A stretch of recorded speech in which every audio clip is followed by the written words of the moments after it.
పొద్దున లేచినప్పుడు అలసటకు 5 కారణాలు ఇవే. ప్రతిరోజూ మంచి నిద్రపోయినా ఉదయం లేవగానే అలసట, బలహీనత, తలనొప్పి ఇలా ఎందుకు వస్తుందో ఎప్పుడైనా ఆలోచించారా? మొదటి కారణం డీప్ స్లీప్ దెబ్బతినడం. రాత్రంతా phone scrolling, blue light, stress ఇవి లోతైన నిద్రను తగ్గిస్తాయి. లోతైన నిద్ర వేకపోతే శరీరం రాత్రి రిపేరవ్వదు. ఫలితం ఉదయం అలసట. రెండవ కారణం అనియమిత నిద్ర సమయం. ప్రతిరోజూ ఒకే టైంకు పడుకోకపోతే బాడీ క్లాక్ కన్ఫ్యూజ్ అవుతుంది. మూడవ కారణం నిద్రలో శ్వాస ఆగడం లేదా గురక సమస్య. ఎంతోమందికి తెలియకుండానే రాత్రి శ్వాస ఆగుతూ మళ్లీ మొదలవుతూ ఉంటుంది.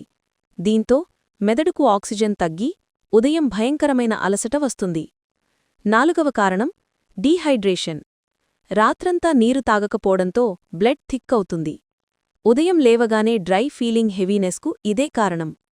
ఐదవ కారణం తక్కువ హీమోగ్లోబిన్ లేదా థైరాయిడ్ సమస్య. ఇవి ఉన్నవాళ్లు ఎంత నిద్రపోయినా ఉదయం బలహీనంగానే ఉంటారు. ఇలాంటి మరిన్నో ఆసక్తికరమైన సమాచారం కోసం మా ఛానల్ను సబ్స్క్రైబ్ చేసుకోండి.